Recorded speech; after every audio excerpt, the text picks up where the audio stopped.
Hello பசங்களா, வணக்கம். Welcome to காக்ஸ் அகாடமி. நான் உங்கள் சிவகுமார். இந்த செஷனில் நீட் எக்ஸாம் ப்ரிப்பேர் பண்ணும்போது என்சிஆர்டி எந்த அளவுக்கு இம்பார்ட்டன்ட், அதே மாதிரி நீட் பிவைக்யூவும் ஜேயூபிஒய்க்யூவும் சால்வ் பண்ணுறது எந்த அளவுக்கு இம்பார்ட்டன்ட், அதே மாதிரி என்சிஆர்டி எக்ஸாம்பிளர் கொஸ்டின் சால்வ் பண்ணுறது. நிறைய ஸ்டூடெண்ட்ஸ்க்கு ஒரு கன்ஃபியூஷன் இருக்கும். நம்ம நீட் ப்ரிப்பரேஷனில் ஓல்டு என்சிஆர்டி ஃபாலோ பண்ணோமா இல்லை நியூ என்சிஆர்டி ஃபாலோ பண்ணோமா அப்படிங்கிற எல்லா கொஸ்டினுக்கும் இந்த செஷனில் நான் ஆன்சர் பண்ண போகிறேன் பசங்களா. இந்த செஷன் டெஃபினட்டாக உங்களுக்கு யூஸ்ஃபுல்லாக இருக்கும். ஏன்னா இந்த செஷனில் நான் 200% என்னோட எஃபர்ட்டை போட்டு இதை நான் அனலைஸ் பண்ணி உங்களுக்கு நான் கொடுக்க போகிறேன். இந்த நீட் 2027 ப்ரிப்பேர் பண்ண ஸ்டூடெண்ட்ஸ்க்கு ஃபிசிக்ஸில் பெஸ்ட் மார்க் எடுக்கணும் அப்படின்னா இந்த செஷன் பார்த்ததுக்கப்புறம் கிளியரான ஒரு ஐடியா உங்களுக்கு வரும். எப்படி நாம் ப்ரிப்பரேஷனை நாம் ஒவ்வொரு ஸ்டெப்பாக நாம் கொண்டு போகலாம் அப்படிங்கிறது. Okay, will start the session. இப்போ நான் எடுத்துட்டேன் அப்படின்னா நீட் 2026 பொறுத்தளவுக்கு நான் அனலைஸ் பண்ணி ஃபிசிக்ஸோட கொஸ்டின் அனலைஸ் பண்ணும்போது நம்ம கிளியர் ஒரு ஐடியா இருந்துச்சு. என்னன்னா, அவுட் ஆஃப் 45 கொஸ்டின்ல என்சிஆர்டியை பேஸ் பண்ணி direct NCERT concept and NCERT ப்ராப்ளமை பேஸ் பண்ணி மட்டும் 31 கொஸ்டின் வந்திருந்து பசங்களா. 31. It is not a simple one. நிறைய பேர் அந்த கொஸ்டின் எங்கிருந்து வருதுன்னு தெரியாமல் இருக்கு. பட் நாம் அனலைஸ் பண்ணல. 31 கொஸ்டின் என்சிஆர்டி பேஸ் பண்ணி இருக்கு. அதே மாதிரி ஜேஇபிஒய்க்யூவை பொறுத்த அளவுக்கு 5 கொஸ்டின் அப்படியே வந்திருக்கு பசங்களா. Will discuss that. அதே மாதிரி ஏஎம்பிஎம்டி கொஸ்டினை வச்சு, அதாவது நீட்டோட முன்னாடி எக்ஸாம், நீட் எக்ஸாம் வர்றதுக்கு முன்னாடி 4 கொஸ்டின் வந்துருந்துச்சு. இந்த AIPMT question it is a NEET model question. அது என்சிஆர்டி எக்ஸாம்பிளர்ல இருந்து 2 கொஸ்டின் வந்துருது. இது பிசிக்ஸ் கொஸ்டின் மட்டும்தான். ஸோ அப்படின்னா நாம இப்பவே நமக்கு தெரிஞ்சிருச்சு, நாம நீட் 2027ல நாம எதை ஃபோக்கஸ் பண்ணணும் அப்படின்னா என்சிஆர்டியில் இருக்க லைனை ஃபோக்கஸ் பண்ணணும் பசங்களா. நிறைய பேர் சொல்லுவாங்க என்ன அப்படின்னா, பயாலஜி மட்டும் என்சிஆர்டி லைன் பை லைனா படிச்சா போதும், கெமிஸ்ட்ரி மட்டும் லைன் பை லைனாக படித்தா போதும், ஃபிசிக்ஸ் தேவையே இல்லை, ஃபிசிக்ஸ் ப்ராப்ளம் சால்வ் பண்ண சொல்லுவாங்க. சரி, அண்டர்ஸ்டாண்ட் பசங்களா. நீங்கள் என்சிஆர்டியை கம்ப்ளீட் பண்ணிவிட்டு என்சிஆர்டியில் இருக்க ப்ராப்ளமை கம்ப்ளீட் பண்ணிவிட்டு அதுக்கப்புறம் நீங்கள் ப்ராப்ளமை, அதாவது மற்ற உங்களோட மெட்டீரியல் இருக்க ப்ராப்ளமை சால்வ் பண்ணுங்கள். இதுக்கான ப்ரூஃப் தான் நான் இந்த இதில் கொடுக்க போகிறேன் கிளியராக. எப்படின்னு பாருங்கள். ஃபஸ்ட்டு இந்த 2026ல டியூவல் நேச்சர்லேருந்து ஃபர்ஸ்ட் கொஸ்டின் டியூவல் நேச்சர்லேருந்து ஒரு கான்செப்ட் வந்துருந்துச்சு. என்ன அப்படின்னா, photon and electron each of 200 electron volt energy moves free space. இதோட கான்செப்ட் எங்கே அப்படின்னா என்சிஆர்டியில் டைரக்டாக இருக்கு. ஸோ இப்போ என்ன கேட்டிருக்காங்க அப்படின்னா, ஸோ லீனியர் மொமெண்டம் ரேஷியோவோட கேட்டிருக்காங்க இல்லையா. ஸோ லீனியர் மொமெண்டமான ரேஷியோ ஒரு ஐடியா. இதுதான் என்சிஆர்டி லைன். ஸோ இந்த சிமிலர் கொஸ்டின், அதாவது இந்த கேட்ட மொமெண்டமோட கொஸ்டின் சிமிலரா எங்க கேட்டிருக்காங்கன்னா என்சிஆர்டியில் 11.15ல கேட்டிருக்காங்க பசங்களா. ஸோ இதுல என்ன கேட்டிருக்காங்க அப்படின்னா, so momentum kinetic energy ratio இந்த அதே மாதிரி பார்த்துட்டீங்க அப்படின்னா, இங்க which of the particle shortest de Broglie wavelength, இங்க பாருங்க வேவ்லென்த் கொடுத்துருக்காங்க. மொமெண்டம் ரேஷியோ சொல்லும் போது we can go with this. இந்த ரிலேஷன்ல நம்ம எடுத்துக்கலாம். டைரக்டா கொஸ்டின் கேட்டிருக்காங்க பசங்களா. இதே மாதிரி சிமிலர் கொஸ்டின் கேட்டிருக்காங்க எங்கன்னு பாத்தீங்க அப்படின்னா என்சிஆர்டி லைன்ல 11.14 கொஸ்டின், 11.14 and 11.15, 11.16, 11.17. ஸோ இது என்ன அப்படின்னா நீட்ல கேட்ட கொஸ்டினுக்கு கம்பேர், அதுக்கு ஈக்குவலான கொஸ்டின்ஸ். அப்படின்னா இந்த கொஸ்டின் நீங்க சால்வ் பண்ணியிருந்தீங்க அப்படின்னா அந்த மொமெண்டம் ரேஷியோ கொஸ்டினை ஈஸியா நீங்க சால்வ் பண்ணிருக்கலாம். புரிஞ்சுதா பசங்களா? நெக்ஸ்ட் கொஸ்டின் பாருங்க. இங்க நான் எடுத்துட்டேன். ஸோ இது எதுல இருந்து கேட்டாங்க அப்படின்னா ப்ராப்பர்ட்டிஸ் ஆஃப் ஃப்ளூயிட்ல இருந்து. ஸோ பெர்னோலியஸ் தீரம் அப்ளை பண்ண சொல்லி கேட்டிருந்தாங்க. பெர்னோலியஸ் தீரம். ஸோ இதுல டைரக்டா பெர்னோலியஸ் தீரம் என்ன அப்படிங்கிறது ஒரு லைனப் கொடுத்துருந்தாங்க. இது ஜேஇயோட பிவைக்யூ மாடலா இருந்துச்சு. பாருங்க ஜேஇல பாருங்க, ஜேஇ 2020ல கேட்ட கொஸ்டின் சேம் சிமிலர் கொஸ்டின் எப்போ கேட்டிருந்தாங்க, நீட் 2026ல கேட்டிருந்தாங்க. சரி, 2020ல கேட்ட கொஸ்டின் 2026ல கேட்டிருந்தாங்க நீட்ல. பார்த்துக்கேன். அப்போ என்ன, நாம ஜேஇயோட பிவைக்யூவும் சால்வ் பண்ணணும் பசங்களா. முன்னாடி கொஸ்டின் பார்த்தோம் என்சிஆர்டியில் இருக்க கொஸ்டின், இப்போ என்னது ஜேஇல இருக்க கொஸ்டினை நம்ம சால்வ் பண்ணணும். ஸோ இன்னொரு கொஸ்டின் பார்த்துக்கேன். நெக்ஸ்ட் கொஸ்டின் எடுக்கிறேன். இங்க பாருங்க, thin horizontal disc is rotating about. So என்ன கேட்டிருக்காங்க அப்படின்னா த ஆங்குலர் மொமெண்டம் கேட்டிருக்காங்க ரேஷியோ. ஸோ இதுவும் என்ன அப்படின்னா ஏஎம்பிஎம்டியில் கேட்ட கொஸ்டின், எய்ம்ஸ் கேட்ட கொஸ்டின் 2002ல கேட்ட கொஸ்டின் சேம் தாங்க. பாருங்க, so A point B point எதுல ஆங்குலர் மொமெண்டமோட ரிலேஷன் பேஸ் பண்ணி கேட்டிருக்காங்க. பாருங்க சேம் ரிலேஷன். இங்க எது அதிகம்னு கேட்டிருந்தாங்க, what is the relation between A பாயிண்ட்டுக்கும் பி பாயிண்ட்டுக்கும் கேட்டிருந்தாங்க. இங்க என்ன அப்படின்னா சேம் தான். இங்க என்னது, so LA divided by LB கேட்டிருக்காங்க. ஸோ இது ஏஎம்பிஎம்டி, அதாவது எய்ம்ஸ்ல கேட்ட கொஸ்டின், இது நீட் 2026ல கேட்ட கொஸ்டின். புரிஞ்சுதா பசங்களா? ஸோ கிளியராக தெரிஞ்சுக்கங்க எதை நாம் ஃபோக்கஸ் பண்ணணும் அப்படிங்கிறது. நிறையா மெட்டீரியல் எடுத்து ஃபோக்கஸ் பண்ணுறதை விட நம்ம டார்கெட் பண்ணி ஃபோக்கஸ் பண்ணால் இன்னும் நம்மளோட ப்ரிப்பரேஷன் எஃபெக்டிவாக இருக்கும் பசங்களா. இது மட்டும் இல்லை, இன்னும் பார்க்கலாம். ஸோ இது நான் எடுத்துட்டேன்.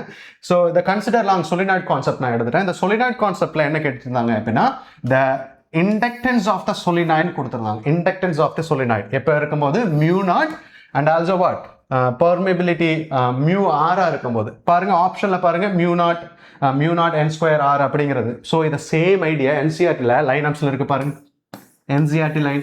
So for a solenoid inside the solenoid the inductance of that solenoid டைரக்டா கொடுத்துருந்தாங்க.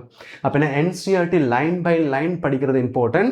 என்சிஆர்டில இருந்து ஷார்ட் நோட்ஸ் கிரியேட் பண்ணுறதும் ரொம்ப ரொம்ப இம்பார்ட்டன்ட் பசங்களா.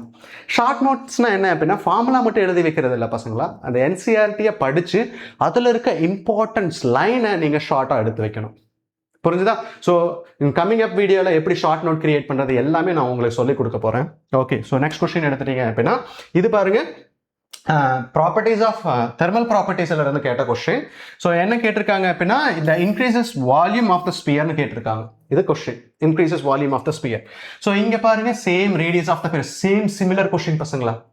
ஸோ இது என்ன அப்படின்னா என்சிஆர்டி எக்ஸாம்பிளர்ல இருந்து கேட்ட கொஸ்டின். அப்படின்னா நாம என்சிஆர்டி எக்ஸாம்பிளர் கொஸ்டினை சிம்பிளா விட முடியாது, அதுல இருக்கிறது ப்ராப்ளம் சால்வ் பண்ணணும். அப்படின்னா நாம ஒரு 5,000 ஒரு 50,000 60,000 கொஸ்டினை சால்வ் பண்ணணும் அப்படின்னு நினைச்சா ஸோ ரொம்ப டிஃபிகல்ட்டாக இருக்கும். பட் நாம டார்கெட் பண்ணி என்சிஆர்டியோட ப்ராப்ளம், அதே மாதிரி பிவைக்யூ, ஜேயோட பிவைக்யூ, நீட்டோட பிவைக்யூ சால்வ் பண்ணால் கொஸ்டின் கம்மியாகும், உங்களோட கான்சன்ட்ரேஷன் அதிகமாகும், பெஸ்ட் மார்க் ஃபிசிக்ஸில் எடுக்கலாம். எவ்வளவு கொஸ்டின் டஃப்பாக வந்தாலும் நீங்கள் ஈஸியாக ஸ்கோர் பண்ணிடலாம் பசங்களா. 31 கொஸ்டின் நீங்கள் அட்டன் பண்ணியிருந்தாலே பெஸ்ட் மார்க் எடுத்திருக்க முடியும் இந்த நீட் 2026. ஓகே, ரீநீட்டில் அதை மட்டும் தெரிஞ்சுக்கங்க. அதே மாதிரி பாருங்க, டியூவல் நேச்சர்ல இருந்து இன்னொரு கொஸ்டின் கேட்டிருந்தாங்க. ஸோ டியூவல் நேச்சர்ல என்ன கேட்டிருக்காங்க அப்படின்னா பாருங்க, 2 கொஸ்டின் கேட்டிருந்தாங்க. ஸோ போட்டோ எலக்ட்ரான் கொடுத்துட்டாங்க, decreases linear with time, then variation of the photo electric current and magnitude of stopping potential with time கேட்டிருக்காங்க. ஓகேவா? ஸோ இதோட என்சிஆர்டி லைன் அப் இங்க இருக்கு பாருங்க, இது என்சிஆர்டி டியூவல் நேச்சர்ல என்ன அப்படின்னா, ஸோ இப்போ என்னன்னு கேட்டிருக்கேன், intensity versus time, number of photo emitted per second is directly proportional to intensity per time சொல்லலாம். ஓகேவா? அப்படின்னா இன்டென்சிட்டி டைமை பொறுத்து. இப்போ நான் எடுத்துட்டேன் நம்பர் ஆஃப் ஃபோட்டான் டிக்ரீஸ் ஆச்சு அப்படின்னா, so number of photon decrease ஆச்சுன்னா இன்டென்சிட்டி என்ன ஆகும், கம்மியாகும். ஓகேவா? ஸோ அதை மட்டும் நம்ம தெரிஞ்சுக்கணும் பசங்களா. அதே மாதிரி இங்கே எடுத்துட்டேன் அப்படின்னா இதில் பாருங்க, one more thing is that, இப்போ பாருங்க, the frequency of incident radiation stopping potential is independent of intensity. நான் எடுத்துட்டேன் அப்படின்னா ஸோ நான் என்ன பண்ணிட்டேன் அப்படின்னாங்க பாருங்க, falls on metal photo electron generate power on the start decreasing. Power decrease ஆகும்போது என்ன ஆகும், பவர் இஸ் டிக்ரீசஸ், இன்டென்சிட்டி என்ன ஆகும், டிக்ரீஸ் ஆகும். Intensity decrease with respect to டைம்னு எடுத்துட்டேன்னு வச்சுப்பேன். இன்டென்சிட்டி கம்மியாச்சுன்னா கரண்டோட வேல்யூ என்ன ஆகும், கம்மியாகும். ஏன்னா நம்பர் ஆஃப் ஃபோட்டான் அது மேலே படுறது கம்மியாகும். ஸோ பவர் டிக்ரீஸ் ஆச்சுன்னா இன்டென்சிட்டி டிக்ரீஸ் ஆகும், கரண்ட்டும் என்ன ஆகும், டிக்ரீஸ் ஆகும். But the stopping potential independent of the intensity. So stopping potential independent of intensity எடுத்துட்டேன் அப்படின்னா, so power change ஆனாலும் stopping potential என்னவா இருக்கும், remains constant. புரிஞ்சுதா? ஸோ இப்போ நான் எடுத்துட்டேன், ஸ்டாப்பிங் பொட்டன்ஷியல் எங்க கான்ஸ்டன்டா இருக்கு பாருங்க, இந்த ஆப்ஷன் ஒரே ஒரு ஆப்ஷன் டைரக்டா எடுத்துக்கலாம். One more thing is that wait இங்க நான் எடுத்துட்டேன். இப்போ இங்க என்ன சொல்லியிருக்கேன், இந்த இடத்துல இன்டென்சிட்டி டிக்ரீஸ் ஆகணும், அதாவது போட்டோ கரண்ட் டிக்ரீஸ் ஆகணும். போட்டோ கரண்ட் என்ன ஆகணும், டிக்ரீஸ் ஆகணும். I didn't give the answer, so இதில் நான் கொடுக்கல. ஓகே, ஸோ ஃபோட்டோ கரண்ட் என்ன ஆகும், டைமை பொறுத்து ஃபோட்டோ கரண்ட் என்ன ஆகும், it decreases, பட் பொட்டன்ஷியல் என்ன ஆகும், V versus T என்ன இருக்கும், remains constant. ஸோ இதுதான் இதோட ஆன்சர். ஸோ இது டைரக்டாக எதில் இருக்கு அப்படின்னா என்சிஆர்டி லைனில் இருக்கு. ஸோ கிளியராக தெரிஞ்சுக்கும் பசங்களா. நெக்ஸ்ட் கொஸ்டின் பாருங்க, it is a combination of lens கேட்டது. என்சிஆர்டியில் இருக்க example question, combination of lens பார்த்துக்குங்க. ஓகே, நெக்ஸ்ட் கொஸ்டின் உங்களுக்கு கொடுக்குறேன். இங்கே எடுத்துட்டேன் அப்படின்னா ஏசியில இருந்து கரண்ட். கொஸ்டின் என்ன கேட்டிருக்காங்க அப்படின்னா ஏசி கரண்ட்ல இருந்து கரண்ட் ஆம்ப்ளிடியூட் ஆஃப் கரண்ட் கேட்டிருக்காங்க. இங்கே பாருங்க, என்சிஆர்டியில் இருக்க கொஸ்டின்ஸ் கேட்டிருக்காங்க என்ன அப்படின்னா calculate current and calculate voltage. பாருங்க, n நம்பர் ஆஃப் கொஸ்டின் கேட்டிருக்காங்க, பட் சேம் ஐடியா. புரியுதா? இந்த கொஸ்டின் நீங்க சால்வ் பண்ணியிருந்தீங்க அப்படின்னா இந்த கொஸ்டின் உங்களால பெஸ்ட்டாக ஆன்சர் பண்ண முடிஞ்சிடும் 100% அக்யூரசியோட. ஸோ தெரிஞ்சுக்க. நெக்ஸ்ட் கொஸ்டின் போகலாம் பாருங்க. ஸோ இங்கே பார்த்தீங்க அப்படின்னா கெப்பாசிட்டரில் என்ன கேட்டிருக்காங்க அப்படின்னா எனர்ஜி யூபி அண்ட் யூடியோட எனர்ஜி கேட்டிருக்காங்க. UP and also what final energy டீன்னு கேட்டிருக்காங்க.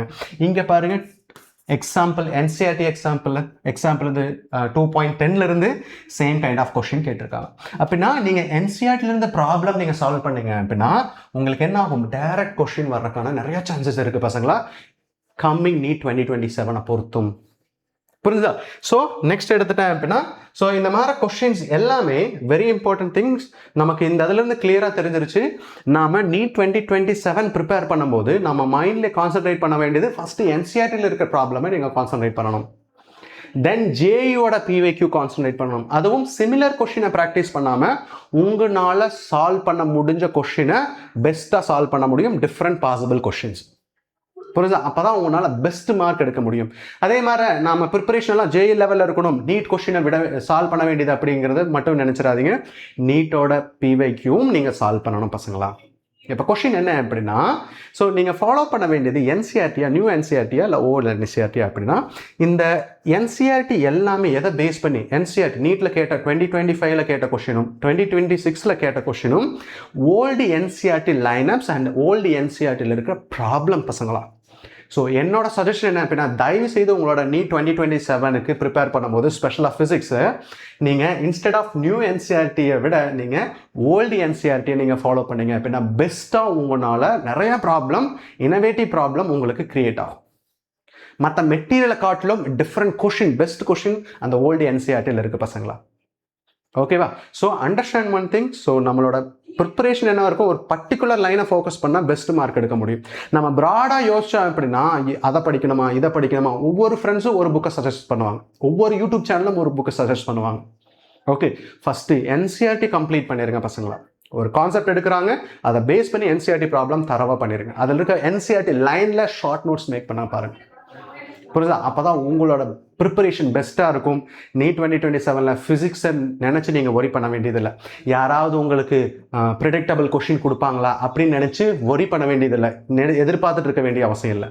ஸோ உங்களுக்கு தெரியும் NCERTலேருந்து தான் வரப்போகுதுன்னு தெரிஞ்சிச்சு, அதில் இருக்க எல்லா கொஷினையும் சால்வ் பண்ணுங்கள் பசங்களா. டெஃபினட்டாக உங்களால் நீட் 2027ல் அட்லீஸ்ட் 150+ ஃபிசிக்ஸில் உங்களால் எடுக்க முடியும்.